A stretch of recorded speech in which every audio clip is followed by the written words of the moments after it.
so I can't remember if I downloaded, well, there was this, and then there's the other one.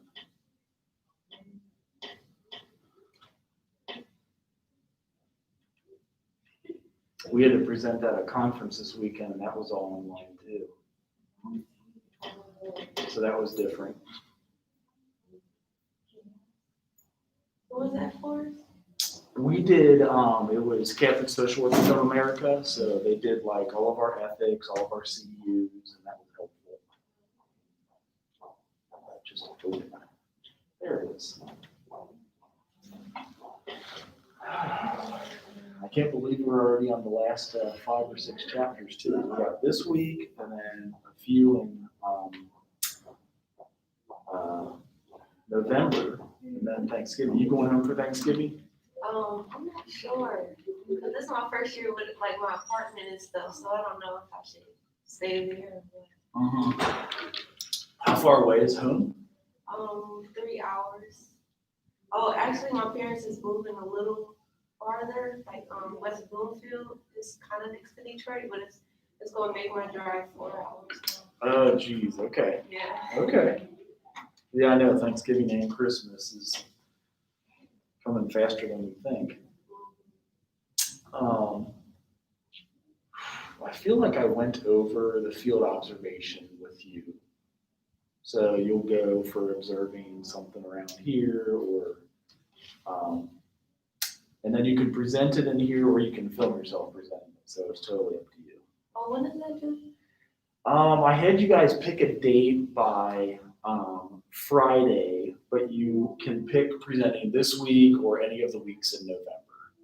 And so if you do it in person, you can do it up on here, or if you do it online, you just got to film yourself and put it into the chat so everybody can see, like the discussion board. Which is annoying because it might take 2 computers. So you have to, maybe film it on your cell phone and then your laptop showing the PowerPoint. That's what kids did last year. All the students during the pandemic, or if you come in here, you can use the big screen. So, that's right. I had social work functions and roles in chapter 9, but I also had a video I was starting you guys out with. I feel like it's actually covering one of them did at least, covering your hometown. That is not Yemen poverty. So actually, I was going to do this one, but because this is a little bit shorter, so maybe I'll put that one in Detroit up for the discussion board. So, getting into what we do as social workers in chapter 9, I'll start out with like the 3 roles that we do. So social workers can help with the resource management. A lot of times it's called case management. Consultancy, and you're still a psych major, right? Yeah. Okay. And if you add that social work major, you qualify. You just have to talk to Dr. Allen. You probably have already taken a lot of classes. Get a license and get your master's. You still can be psychology too. Okay. So you don't have to change, but it will save you a lot of time in graduate school. Social workers do the resource management consultancy where we're resolving personal and interpersonal problems. Sometimes you'll consult with like an agency on poverty or a food pantry, how to serve their clients better. Case management and resource management, a lot of times we get our clients connected to, like a healthcare system, a food pantry, soup kitchen, or even affordable housing. So it's linking the clients with formal and informal resources. Or social workers are educators. So sharing through teaching, training, or community action. That's part of what the class on Friday was. It was actually a training that was good for ethics. So that training covered, it was about end of life. It was a little long. It was like an hour and 45 minutes. But like when you get your license, even if you do psychology or social work, every 2 years you have to do 30 hours of continuing education. And they're called CEUs, continuing education units. And so that's another thing. If you just want to be a trainer social worker, that's a possibility. A lot of these trainings come from research and direct practice. So if you see clients in the field and direct practice, that's where they're coming from. And that's how we want to integrate that practice and research with policy. So I'm going to get into this one. I did choose this one because it was short. Oh, That's a lot of manufacturing made America's middle class before the bottom fell out. In the 60s, we went from about 100,000 factory workers to probably about 7,000. 100,000 to 7,000? Now, in many towns and cities, food service is becoming a major economic engine. I get the feeling this is a place where you see lots of regulars. Yes, One thrive on low pay and few benefits. literally. There are two incomes that you have to rely on. Barely anybody's making enough to live. The 14% of people of residents of Howard County deal with food insecurity. Literally, there's a lot of need. Leaving much of its vast and growing workforce struggling to put food on the table. I don't remember growing up like this. My mom didn't have to go to food banks. My mom didn't have to, you know what I mean? How do you survive? I don't know how I do it some days, honestly, but I have to.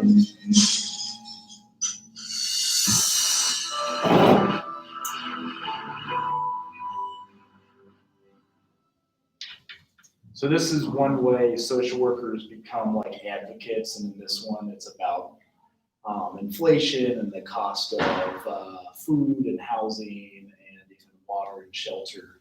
And with the pandemic, it's made it about 10 times worse because there was 40 million people laid off.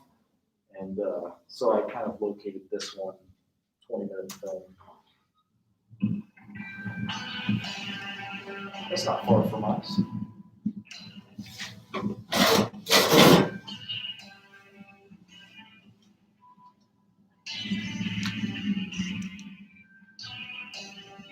Or coffee. You're welcome. Everything okay? I can't get over how cheap everything is here. I know. It's like these prices haven't changed in the 45 years you've been open. I would love the Belt Buster. Okay, the breakfast? Yes. Okay. The Breakfast House in Kokomo, Indiana has been around since the city's heyday as a manufacturing hub. I get the feeling this is a place where you see lots of regulars. Yes, it is. How long have you been here? It'll be 42 years in March. 42 years. So without getting too personal, are tips enough to make a big profit? Yes. I, like I said, I've been doing it for 42 years. And you're living comfortably? I don't have any complaints. You know, I don't have a new car every year or whatever, but you know, I do all right. Oh, thank you. You think it helps the fact that you know your customers? They might be a little bit Oh, more yeah, I generous with think you? so, yeah. I mean, there's some, come in here and, you know, they're real nice and all, but they don't leave. There are some that you get that way. But generally, you feel like if you're a good server, you'll get good tips. Uh-huh.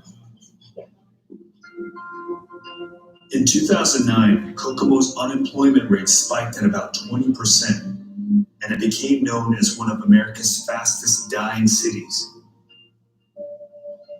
Around town, it's hard not to walk 5 feet without seeing some of the relics of the manufacturing industry that really drove the economy, not only of this town, but of this country. And it's all kind of relegated to the past.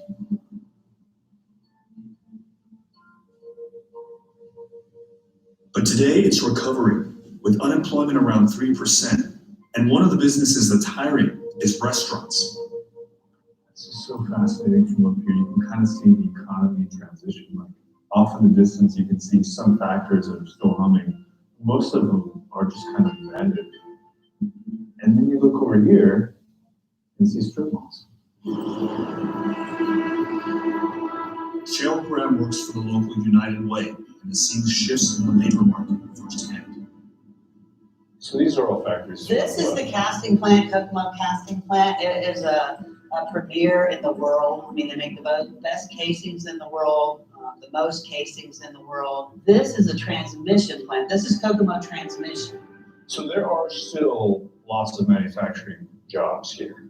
Lots of manufacturing, but in reality, going from early part of the middle of the 19th century to now, we went from about 100,000 factory workers to probably about 7,000. 100,000 to 7,000? In 60 years, I'd say, yeah. And it's effectively been replaced by shopping centers and restaurants. Shopping centers, service industries, small factories. It's not really an equal exchange, is it? No, restaurant work used to be part-time, something the kids could do. Brought in extra money, and now people have 2 or 3 jobs in that type of an industry.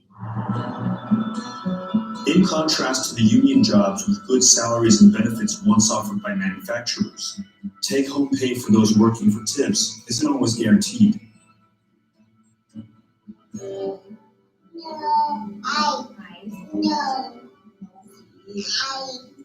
Cassie Redmond moved to Kokomo about 6 years ago. Her husband works full-time at a food packaging plant, and she works as a server 4 days a week. Where are you from originally? I'm from Washington State. How did you end up here? Better Life. I had gotten a job through staffing at a factory, and it was paying pretty good, $10 an hour, getting like 50 to 60 hours a week. So that's not bad. But I was still nursing, so it was really hard. So I got my husband on at the job, and then I quit, and he stayed working there so I could be at home with our daughter. Your husband is fully employed. How are you doing financially? We were living paycheck to paycheck. He was bringing home $500 a week. So I found a job in the restaurants to become a server. First time ever being a server. Are you still there? I left like being busy the entire shift, and at the end of the night have $60. That was crazy to me. I knew I was worth more than that. I knew I could make more than that somewhere. So I finally went out to Carmel, which is like 45-minute drive away from where I live, one way. And I got the job out there. They're richer out there. They spend money. They don't care about spending money. So the tips are better. Tips are way better. You get at least 20%. So you're making anywhere from $10 to $20 per table. Versus at my old restaurant, I'd have to wait on 6 to 10 tables to make $20. The federal minimum wage in the U.S. is $7.25 an hour, but there's an exception for employees that earn tips called the tipped minimum wage that allows restaurants to pay as little as $2.13 per hour in 15 states. Thank you so much. So how long have you worked as a server? 12 years. 12 years. Nikki Books is a single mom with an 8-month-old boy. I love serving. I love getting to know people and, interacting with people, especially like having an 8-month-old child. Like the only people I get to interact with is when I'm at work.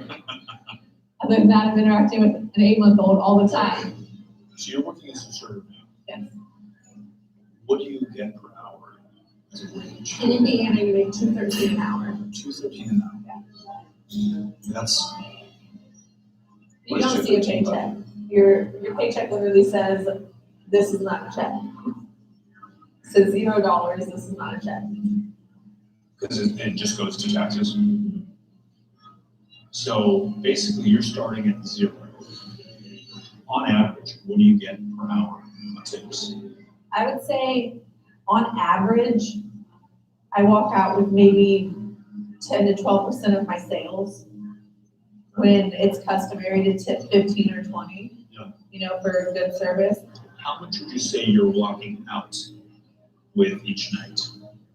I mean, that varies too. During the week, it's not nearly as much. Like this week, I walked out with like $20 one night and $35 the next night. And then like on the weekend, I made like $75. So even on a good night, if you break down hourly, you're barely hovering above even the minimum wage, like the federal minimum wage is $7. Right. And you have to tip out. I mean, most restaurants is roughly 3 to 5% of your sales.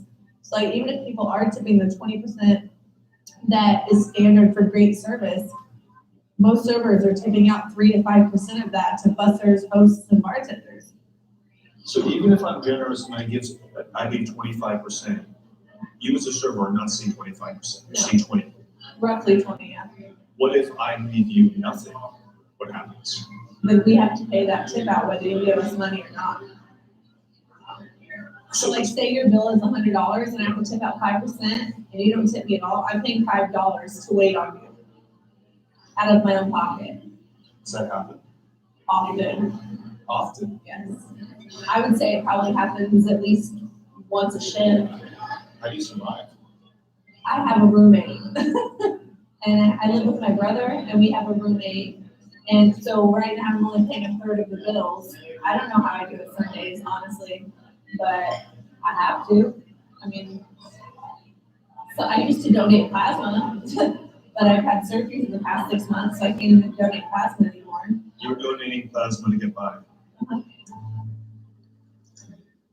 In the past 2 decades, while manufacturing jobs have declined 25%, the food service sector has increased jobs by 50%. The restaurant industry right now is one of the largest and fastest growing industries in America. It's almost 14 million workers. 1 in 11 American workers currently works in restaurants. 1 in 2 Americans has worked in the industry at some point in their lifetime, and yet it continues to be the absolute lowest paying employer in the United States. I'm trying to make sense of that. An industry grows because there's profit, Right, there's possibility, that's right. but the people who are actually working, who are essential to that particular industry, are seeing none of that return. That's right. That is purely political and historical because there's a very powerful trade lobby in this industry, the National Restaurant Association. We call it the other NRA. And it turns out, in doing research, this huge lobby that represents the chains, the Applebee's, the IHOPs, it's been around 150 years in various forms since emancipation of slavery. Turns out that tipping as a practice originated in feudal Europe. It was something that aristocrats and nobles gave to serfs and vassals, but always on top of a wage. When the idea came to the States, the restaurant lobby demanded the right to hire newly freed slaves, mostly Black women, not pay them anything, and have them live entirely on this new idea that had just come from Europe called a tip. And so there was a mutation of that point from tipping as an extra or a bonus to tipping as the wage itself. Is it enough?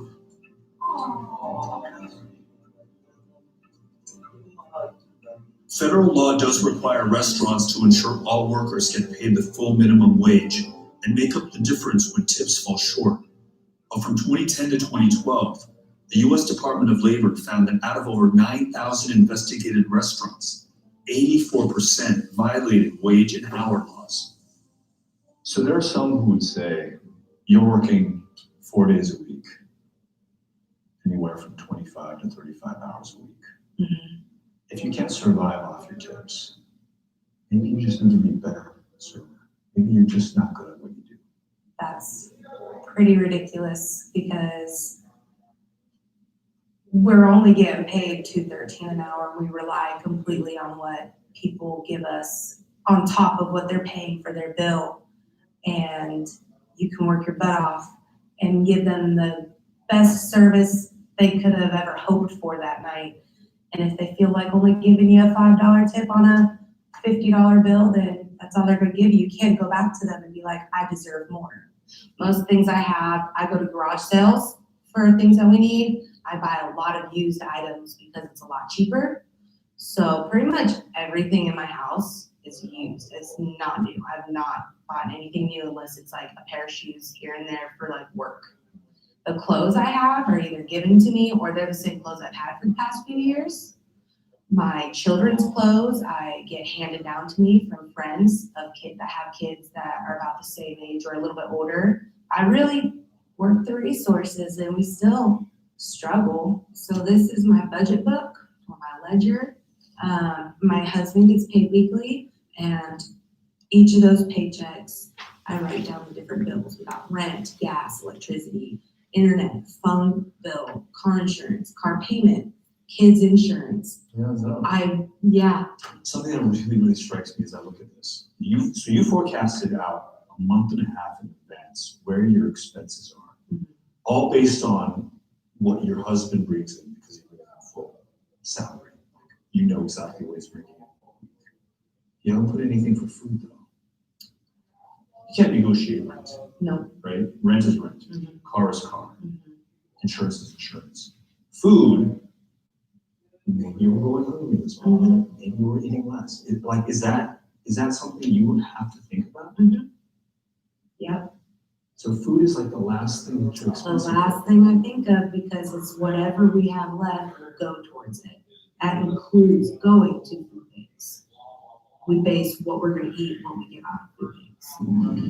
A 2014 report found that of almost 300 surveyed restaurant workers, nearly 1 out of 3 were food insecure. Oh, the sun is shining, it's 18 degrees, wonderful. David Luft helps stock local food pantries with donations from wholesale stores. Feed America does a number of studies. They're one of the national groups. And their most recent study of Indiana and the 92 counties, Howard County, Kokomo's located, ranks the third worst, if you will, in terms of food insecurity. That 14% of the people of the residents of Howard County deal with food insecurity. And so you have a choice every month of how you're going to spend those few discretionary dollars that you have. And in some cases, they just can't afford the things that they'd like to have. And that's not luxury items, that's just the basics.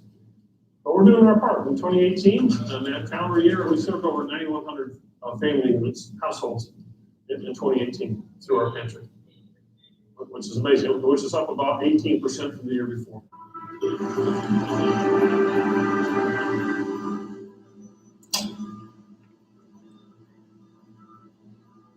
is where Sam says a lot of his loading and unloading.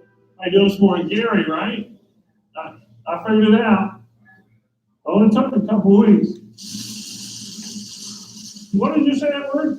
Yes. Yes. Good work, Gary. Good work.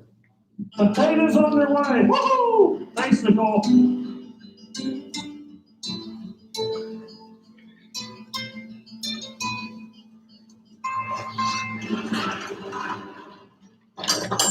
Yes, potatoes.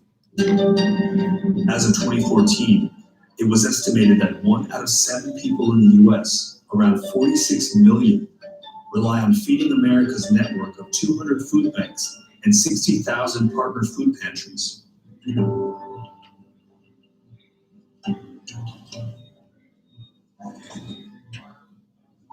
food pantry in Kokomo provides much needed assistance in the area, but to make sure there's enough to go around, each person or family is only able to use their services once every 30 days. Cassie Redmond received a special holiday gift card from the pantry worth $100 to use at a local supermarket. She's using it to subsidize her family's Christmas dinner. Go for the cheapest, you're gonna get something tasty. Found the jackpot. Only $42.10 today. That's amazing.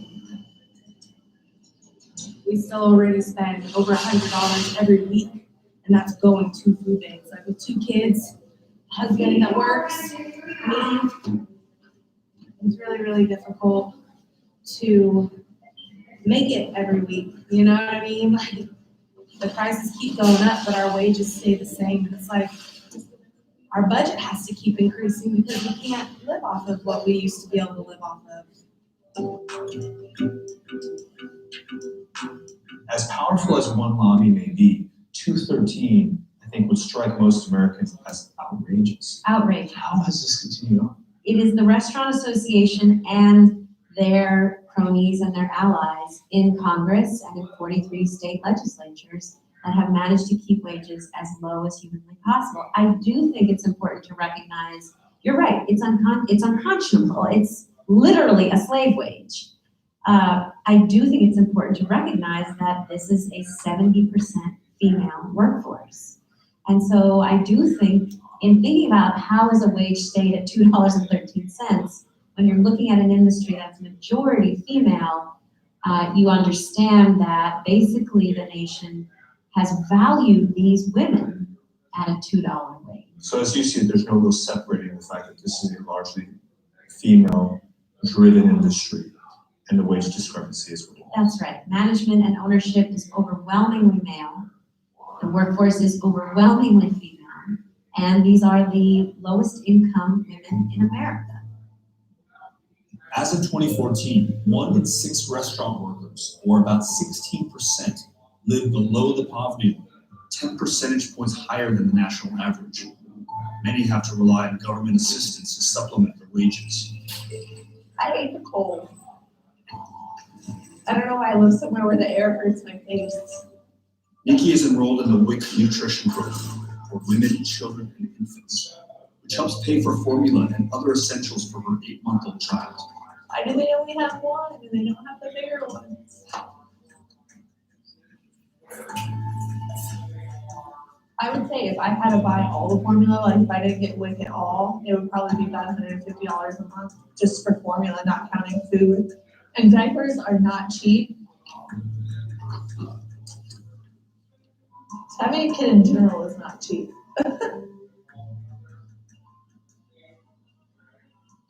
Oh, these are they're little baseballs. After I paid my babysitter on Wednesday, I made $10. After I paid her on Thursday, I made $20. Friday, I think I made $60. Saturday, I made about $70. And then Sunday, I made $70. But if you think about it, that's not really that much. Like, you're not even pulling a $300 weekend. And that's supposed to support you and a whole other person. If I have to buy him formula and that's all I have money for, then I would live off cereal, because cereal's pretty cheap, and ramen, because ramen's extremely cheap. Or if I have to live off the McDonald's dollar menu. My life is not about me anymore, it's about him.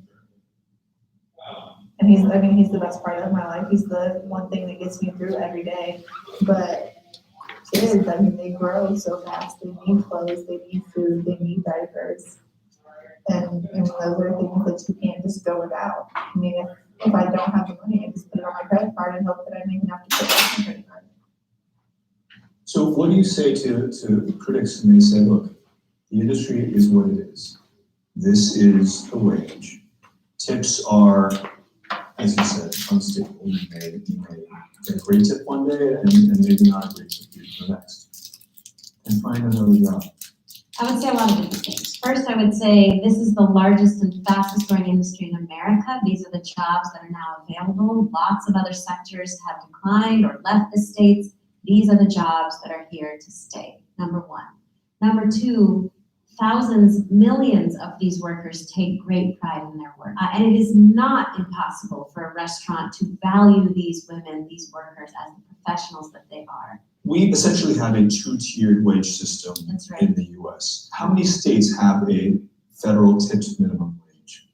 So over the last 80 years, since federal law said these workers could be paid $0, we've seen 7 states move away from this system. California, Oregon, Washington, Nevada, Minnesota, Montana, and Alaska all require the restaurant industry to pay a full minimum wage with tips on top. Now, if you listen to the National Restaurant Association, you might think those 7 states have no restaurants, because their argument has been, if you force us to pay a wage, the industry will collapse, wages will be lost, restaurants won't survive.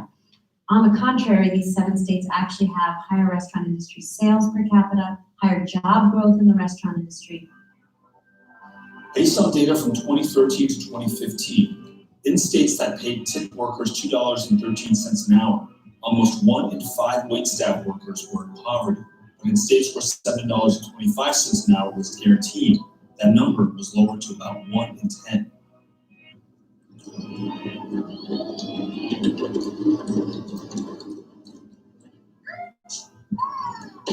A lot of people will have like thousands of dollars in their savings. That's their life savings. Our life savings right now is about $400. And that's if an emergency happens. If a car breaks down and we need to tow it, and that tow is going to be $100, That way we're not dipping into rent or gas or phone bill. So when you call your life savings, you're driving down the road, your car breaks down, you get a flat. It's easily 200, 300, 400. Mhm. Your Especially if life it's on the savings weekend. is gone. Maybe start over.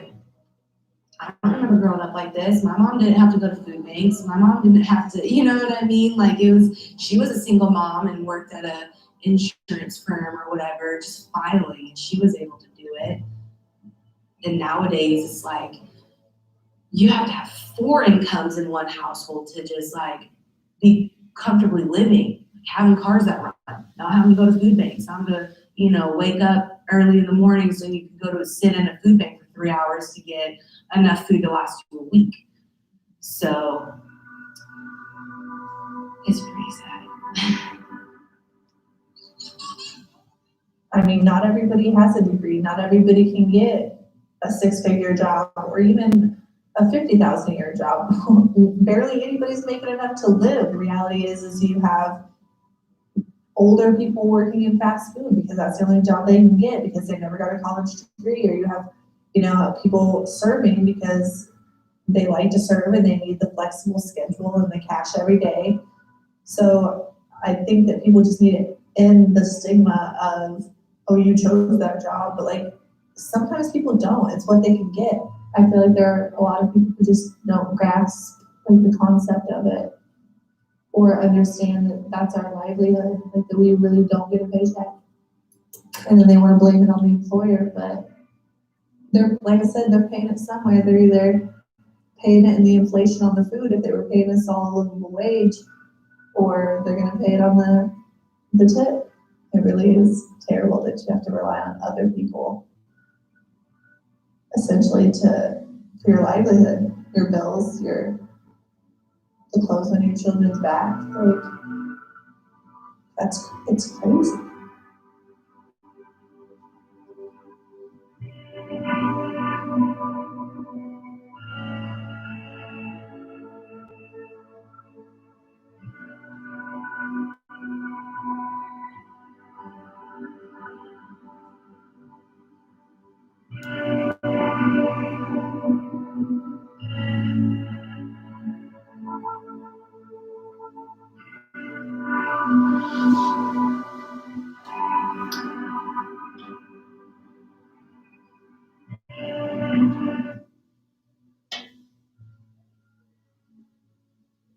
All right, so as a social worker, a lot of the times, the clients that I saw were that single mom and a kid of all races, religions, and creeds and everything. So it was helpful for me to get into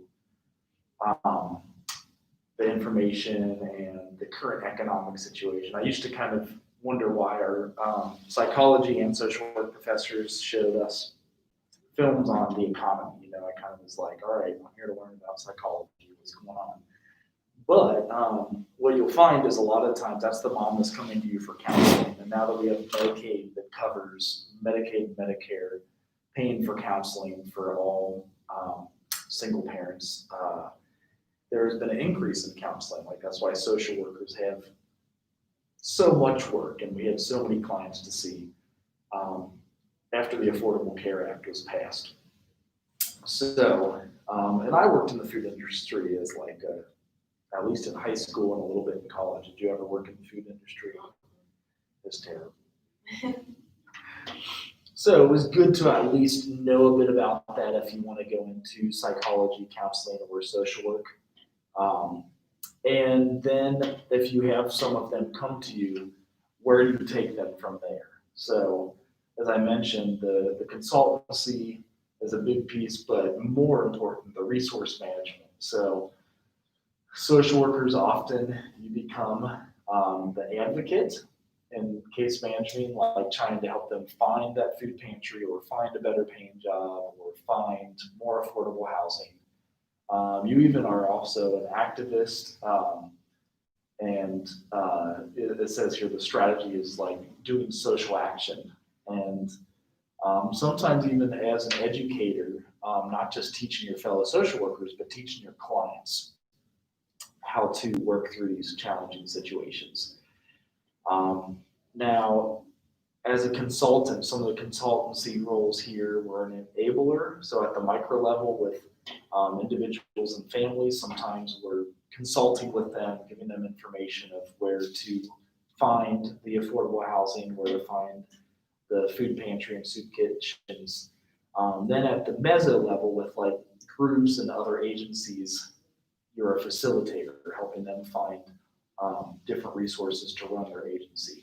You can also be a planner, and that's at the macro level. So in communities, trying to plan that these communities have enough of the resources to cover those who are challenged. And then the last piece being a colleague, you know, as you work with other psychologists and social workers, being informed to the level that you can serve your clients better. What did you want to do with your psychology degree? What were you thinking of doing with your first job? You know? I want to be a psychiatrist. Mm-hmm. So would you do then apply to medical schools in the next couple of years? Yeah. Okay. That one's we had good psychiatrists at Lighthouse Youth Services, and I definitely I can't remember what medical school requires. Do you have to get like a biology degree or? Biology degree. Okay. And then you take the MCAT as the medical college admissions test. Oh, I don't know. Mm. I think. Mhm. And yeah, so psychiatrists often will prescribe the medication for the clients that need, you know, the path. Let's see, let's look for the path to being a psychiatrist. If I can even spell it right.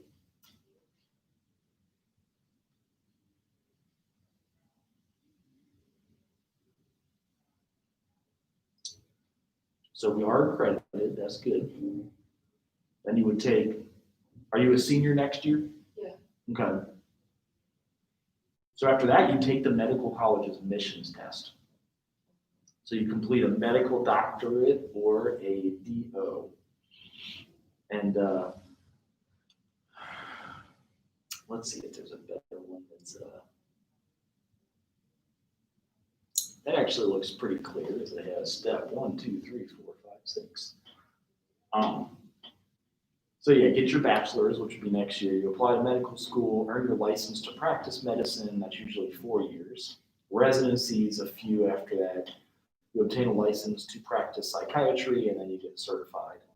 So you have to go to medical school. First step is obtaining the undergrad degree, perhaps pre-med or psychology major. There you go. After graduation, the candidate must apply to medical school. So after 4 years, you seek to take your examination, you receive a medical license as you're prescribing medication for the clients. And from there, you go through 4 years of a psychiatry residency. That means most psychiatrists take 12 years to become a practicing psychiatrist.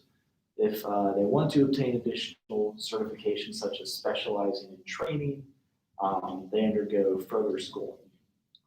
So that at least breaks it down for you. That's one thing. That would be exciting. It feels like the path I took to school when I finished when I was 39 years old, while working all the way through it. So, you know, don't ever have somebody tell you, never say never, you know, like it's just one step at a time. And how do you eat an elephant? You eat it one bite at a time. If you're, you know, slowly and slowly.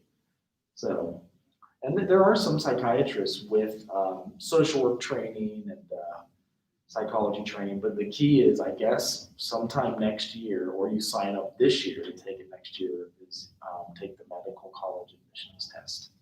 And that's the MCAT. Did you ever take SAT or what are those tests called in undergraduate? Is it SAT and ACT? SAT and ACT. I was never I a didn't great. take the ACT. I didn't either. I only took SAT and I was never a great test taker. Me neither. And back then, our scores were different. Like I got a 1250 and that was fine. That was like average. I think now you get like 1800 or something.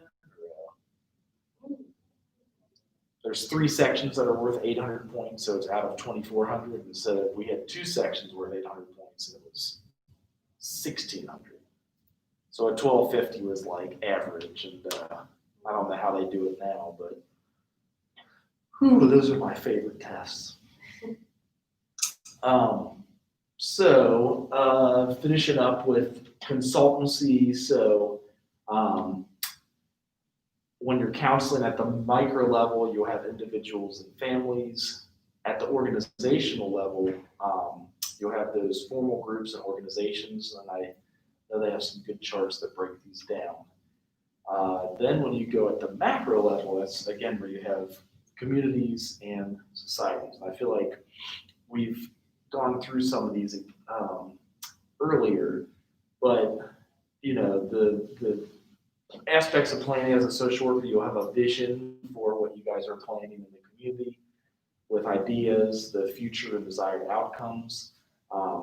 You also consider environmental considerations, so that would be demographics is like the population you're serving. So if you wanted to be a psychiatrist in a community like at Lighthouse, we had 3 psychiatrists, and most of the people we served were single moms, low income, and on Medicare or Medicaid. That's where you consider the economics. You might help out with advocating for better legislation, which is kind of what the Affordable Care Act did. It gave everyone access to Medicare and Medicaid, so you could see a psychologist, you could see a psychiatrist, you could have a social worker help you with stuff. And that's how those social policies were created. You also consider the resource capability. So opportunities that you get families connected with. If you're providing these resources, the staff and the budget in your agency, then planning with the process, you'll involve stakeholders. Sometimes you'll have large donors that are willing to give $1 million. At Lighthouse, we have a homeless shelter for 13 to 17-year-olds and also 18 to 24-year-olds. And we got donors, and we would write large grants on grants.gov to be able to fund it. Some of those, if you go to grants.gov, you can look up different grants. There it is. And there's always, you search for different grant opportunities. Maybe it is ending maybe homeless mental health. That's where we had our psychiatrists help. Because some of them did need medications and they were, out in the field and needed. So here's one: initiation of mental health family navigator model to promote early access, engagement and coordination of youth mental health services for children and adolescents. If you applied for this, it would be due in January. And this is kind of like our next level class. You can apply for $500,000 and then, start your own 501c3 and get a status, of serving folks. A lot of times they tell you exactly what you need to show to apply to this grant and things of that nature. So that's why I love grants.gov, is you can look up whatever grants you would need for funding. So getting into resource management roles here, you can sometimes then be the broker and the advocate. So maybe you apply to one of those grants. At the micro level, you're serving individuals and families, but then at the meso, so micro is always the smallest. It's just like one-on-one counseling or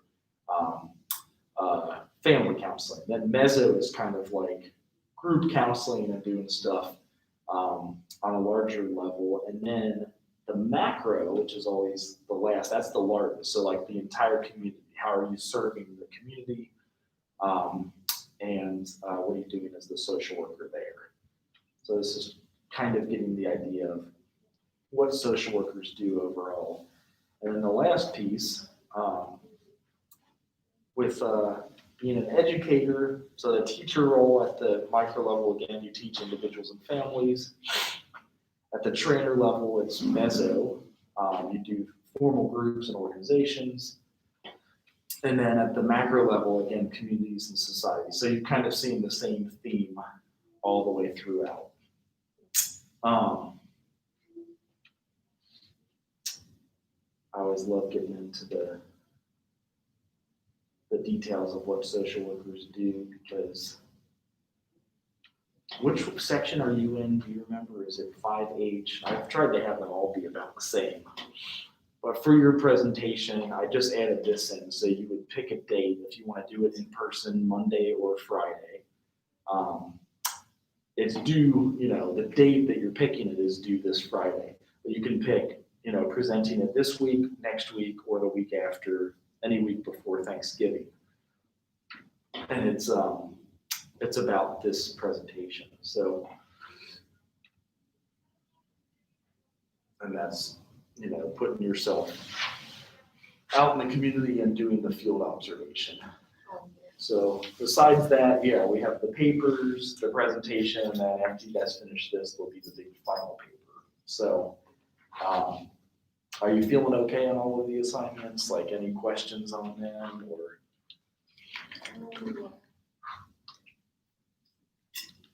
How are your other classes going? Are those kind of? Weird. Really? Yeah, like some of the teachers are not even giving out real work. That is kind of weird. Yeah. Because that will be hard to want to then prepare for graduate school. And know that some people have a really good online program, and then, I know that we always were an in-person school, so that's part of the challenge. So it's like that shift, but at the same time, you hope they can do it quickly so you can at least, if you don't go on and do the medical school or psychiatry, you at least do graduate school in psychology or graduate school in social work, which is, so you expand your options, because within the next year, you'll be applying to all of either medical school, graduate school in psychology, if you do want to do graduate school, or if you just want to jump out and work in the field as is, that's a possibility. But what is that for? so you would need, graduate school is even medical school. So graduate school is after you graduate. If you wanted to be, for example, a psychiatrist, you have to go to medical school. That's 4 years. If you wanted to be a psychologist, you get a graduate master's degree in psychology, which is 3 years, and then often a doctorate after that. And then also in social work, graduate school, if you have a bachelor's of social work that we offer here, it's only a 1-year master's program. And then if you have a bachelor's in psychology, which is what I got, it was like a 2-year program. You get your MSW, you get a license, and you go out and practice in the field. Right. Some of them are making you take the GRE test. It's like the SAT that you took, but some of them are not making you take it right now. Like Miami Middletown, University of Cincinnati.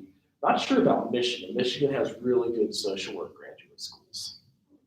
So the cool part is it'll get you a license where you can also then get your independent license and practice social work and see people in the community.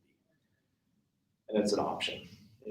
Some people do lots of different degrees, but the planning for it starts. Did you say you're already done with 2 years in undergrad? Yeah. Okay. Where did you do your first 2 years? Here. Okay, so you'll graduate in 2022? Okay, so as long as you're at least looking up different graduate schools for what you want to do by next semester, you could start in December over the break, but just start looking into it, what will it take? We are an accredited college, so you can apply to graduate schools all over. And some people take their applications. The cool thing about the social work one is if you get a bachelor's in social work, you apply to the grad school and you start and finish within 11 months. You're done. It's quick. And you can practice, and it's called advanced standing in social work.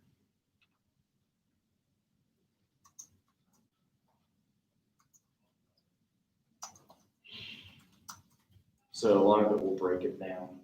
It's a type of graduate program designed for students who have earned a bachelor's in social work. And I ended up doing a double degree. I got psychology and theology. I wish I had done social work for this reason, because it typically takes less time or less hours than a traditional MSW program, so your master's. And lots of different places that have it, and you know, something to consider. Or you can go right into your MSW with a bachelor's in psychology like I did. What's the, okay, you know how, sometimes when kids get adopted and stuff, and it's the person that comes, I forgot what it's called, the person that comes to like check on them? Foster care and adoption, like the 241 Kids, or when you call, and society, our number is 241 Kids, like Child Protective Services. Yeah, oh, okay, never mind. Which you can do that with bachelor's, and you'll get paid a lot more if you do it with a master's degree. So that's an option too. All right. Most people think social workers only do that, but we actually have hundreds of other jobs. And one of them is keeping the family together and helping fix the problem so that the family stays together, which is nice. I didn't even know that was a thing. Oh yeah, That's cool. I know. I didn't know much about social work until I started.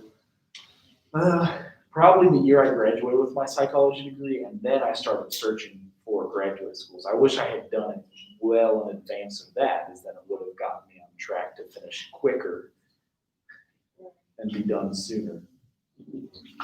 So just some food for thought. You can always talk with Dr. Charla Allen about it. She's our director in social work, and she's awesome.